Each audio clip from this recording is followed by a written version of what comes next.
চট্টগ্রামের মেয়র আর ইউনিয়ন পরিষদের চেয়ারম্যান মেম্বাররা এমন কি ভাষায় তওবা করলো যে দিল্লিও খুশি, আওয়ামী লীগও খুশি, অন্তর্বর্তীকালীন সরকারও খুশি। পৌরসভার কাউন্সিলর বৃন্দ, ভাই বোনেরা, আসসালামু আলাইকুম।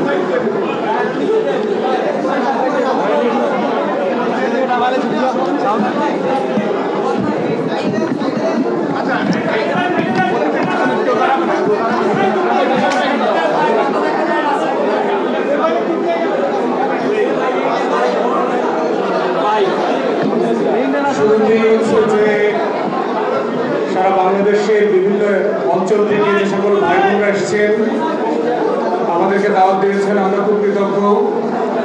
আমি সাধারণত কোনো মিটিংয়ে কারোর নাম উল্লেখ করি না, কিন্তু আজকে যে দুইজন আমার সহযোদ্ধা অনুজ, বাংলাদেশের ইতিহাসের নৃশংসতম গণহত্যার সাক্ষী এবং 24-এর গণ অভ্যুত্থানে যারা জীবন বাজি রেখে লড়াই করেছেন, আন্দোলন করেছেন, সেই সহযোদ্ধার নাম আমাকে নিতে হচ্ছে, সার্জিস এবং হাসনাতের। আমি জানি একটা রাষ্ট্রীয় গুরুত্বপূর্ণ সংকট মোকাবেলা করবার কারণে তারা গতকাল রাতে এখন পর্যন্ত ঘুমায় নাই। শুধুমাত্র আপনারা সারা বাংলাদেশ থেকে আসবেন, এই সম্মান, এই ভালোবাসাকে শ্রদ্ধা দেখিয়ে ওনারা বাসায় না গিয়ে, না ঘুমিয়ে সারা রাত আপনাদের এই মিটিংয়ে হাজির হয়েছেন। অতএব আমি কোনো মিটিংয়ে কোনো মেহমানের নাম উল্লেখ করি না, কিন্তু এটা একটা কৃতজ্ঞতার বিষয় হয়ে দাঁড়িয়েছে, যেহেতু তারা আপনাদেরকে ওয়াদা দিয়েছেন। সার্জিস এবং হাসনাত, আমারও কৃতজ্ঞতা যে তারা এই দুই বীর আজকে এসেছেন আপনাদের মনের কষ্টের কথা শুনবার জন্য। আপনাদের প্রতিনিধি দলের সাথে আমার একাধিকবার কথা হয়েছে, আমি আপনাদের সমস্যাগুলো পুরোপুরি ধারণ করি, বুঝি, এবং আমি আগে বক্তব্য দেওয়ার একটা বড় কারণ হচ্ছে যে আমার সহযোদ্ধাদেরকে সাহায্য করা, যে আসলে আপনাদের কষ্টের কথাটা কি সেটা আমি বলি আর কি। তাহলে হচ্ছে যে যারা আপনাদের এই লড়াইটাকে পরের স্টেজে নিয়ে যাবেন, পরের ফেজে ফাইট করবেন, তাদের জন্য লড়াইটা সহজ হবে। প্রথম কথা হচ্ছে, আইনে সিটি কর্পোরেশনকে 14 থেকে 17টা কাজ করতে বলে দেওয়া আছে বাংলাদেশের আইনে।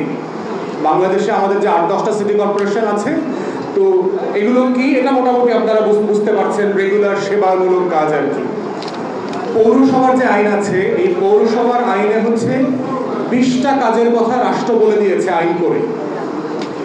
এখন সাডেনলি গণ অভ্যুত্থান পরবর্তী বাস্তবতায় আমরা দেখলাম যে এলজিআরডি মিনিস্ট্রি থেকে এই সকল স্থানীয় প্রশাসনে যারা দায়িত্ব পালন করেছেন তাদেরকে তারা বাতিল করে দিয়েছেন, ইউনিয়ন পরিষদ ছাড়া। যুক্তিটা ন্যায্য তো, যেহেতু আওয়ামী আমলে নির্বাচন হয়েছে, ফ্যাসিবাদের আমলের কোনো নির্বাচনকে আমরা যেহেতু গ্রহণ করি না, আমরা ন্যায্য মনে করি না, বৈধ মনে করি না, সেই জায়গা থেকে তারা এটা করেছেন। করবার পরে আবার নতুন কিছু সমস্যা তৈরি হয়েছে। প্রথম কথা হচ্ছে, আপনি এটা করলেন, চট্টগ্রাম সিটি কর্পোরেশনের মেয়র আবার কিভাবে কোর্টের মাধ্যমে মেয়র হইল? তাহলে ইউনিয়ন পরিষদের নির্বাচনে তো ওই আওয়ামী ফ্যাসিবাদীরাই নির্বাচিত হয়েছে। তাহলে পৌর আর সিটি মেয়ররা এমন কি কবিরা গুনাহ করলো যে এটা তওবা দিয়ে মাফ হতেছে না? চট্টগ্রামের মেয়র আর ইউনিয়ন পরিষদের চেয়ারম্যান মেম্বাররা এমন কি ভাষায় তওবা করলো যে দিল্লিও খুশি, আওয়ামী লীগও খুশি, অন্তর্বর্তীকালীন সরকারও খুশি? কি এমন তওবা করছে তারা? এবং এমন কোন তওবা আছে যেই তওবা সিটি কর্পোরেশন আর পৌর কমিশনারদেরকে করতে দেওয়া হইল না? লেখা দিলেই তো ওই তওবাটা আপনারাও করতে পারতেন। তো এই জায়গাতে আমরা বোধ করছি যে এলজিআরডি মিনিস্ট্রির সিদ্ধান্তটা কন্ট্রাডিক্টরি, সাংঘর্ষিক সিদ্ধান্ত। যে যুক্তিতে আপনি তাদেরটা বাতিল করেছেন, ওই যুক্তিতে ওগুলো বাতিল করা দরকার ছিল। এবং আমরা এখন দেখতে পাচ্ছি যে ইউনিয়ন পরিষদের চেয়ারম্যান মেম্বাররা যেহেতু আওয়ামী লীগের লেসপেন্সার দালাল ছিল, এরা কিন্তু সব পলাতক।